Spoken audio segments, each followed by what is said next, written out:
समाचार आते थे और अब intermediate range ballistic missile Uttar Pradesh में डिफेंस कॉरिडोर में बनने जा रही है। इतना बड़ा नजारा बदलने के बाद भी जिनकी नजरें ही ना हो उनको नजारा कैसे नजर आ सकता है, ये समझा जा सकता है। आपने आदेश दिया कि सब लोग बैठे, हम बैठ गए। फिर in spite of that if they are not honouring, सब बैठे भी नहीं तो सिर्फ अपना भाषण चलाते ही रहे। कौन सुनने वाला है आपका भाषण? हम तो नहीं सुन रहे। मैं बिल्कुल आपको नियम भी बताऊंगी sir, and I am also member of parliament and I have been given this right sir to raise a point of order. सभापति महोदय, मैं उत्तर प्रदेश का रहने वाला हूँ। वहाँ ब्रह्मोस मिसाइल का कोई पार्ट बने, कोई कंपोनेंट बने, ये अपने आप में कितने बड़े गर्व का विषय है। मुझे याद है कि हमारी सरकार, मोदी जी की सरकार आने से पहले उत्तर प्रदेश की छवि क्या बना के रखी गई, सिनेमा क्या बनता था उत्तर प्रदेश पे। जिला गाजियाबाद, लखनऊ सेंट्रल तो सीरीज बनती थी मिर्जापुर, तो ओंकारा में मेरठ की गैंगवार, तो बाबर फिल्म में कानपुर की गैंगवार, तो कंपनी फिल्म में दिखाया जाता था कि जैसे कि मुंबई का सारा जो माफिया है वो पूर्वी उत्तर प्रदेश से आ रहा है।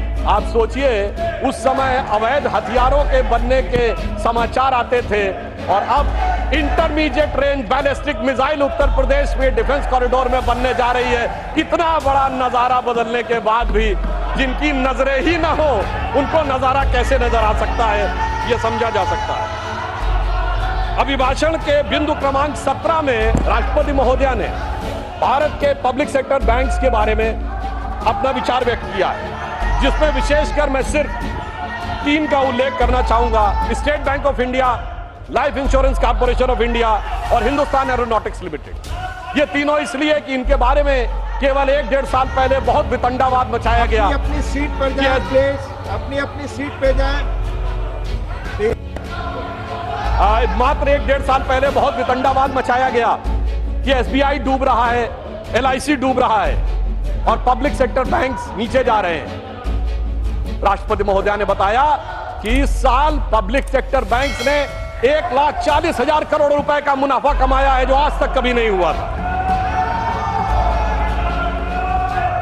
पिछले क्वार्टर में स्टेट बैंक ऑफ इंडिया का मुनाफा केवल 1 तिमाही का 21,000 करोड़ रुपए है, जो प्राइवेट और पब्लिक सेक्टर सारी कंपनियों में मिला के सबसे ज्यादा है। पहली बार एसबीआई ने रिलायंस से भी ज्यादा मुनाफा कमा के दिखाया है।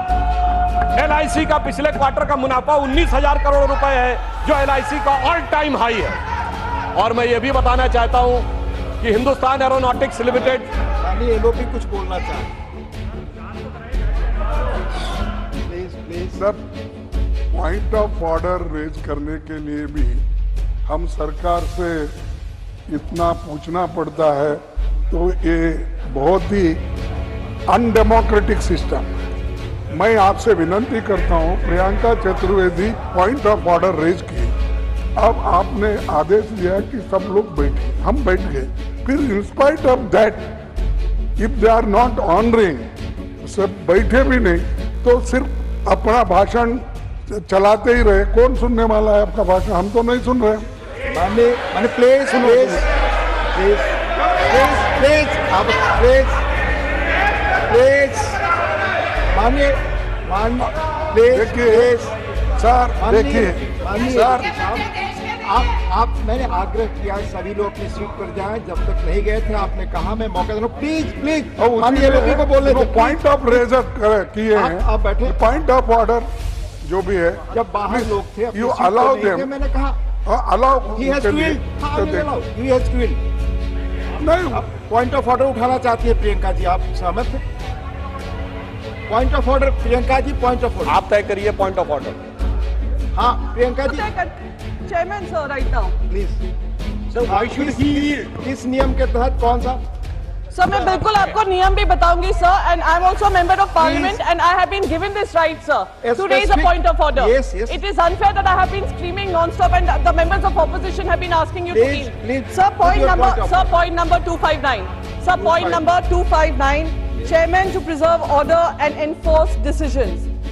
The chairman shall preserve order and shall have all powers necessary for the purpose of enforcing his decisions. Sir, we have been protesting non-stop. We cannot hear what he is speaking. He is being allowed to speak while we are not being allowed to even raise a point of order. Isn't it your responsibility, sir, with all due respect, Please, I know the rules. Please take your seat. Please take your seat. Please allow. This is not point of order. This is not point of order. Please. आप बोले. सभापति महोदय, मेरा विचार ये था, हमारे विपक्षी दल यदि हाउस ऑर्डर में होता तो पॉइंट ऑफ ऑर्डर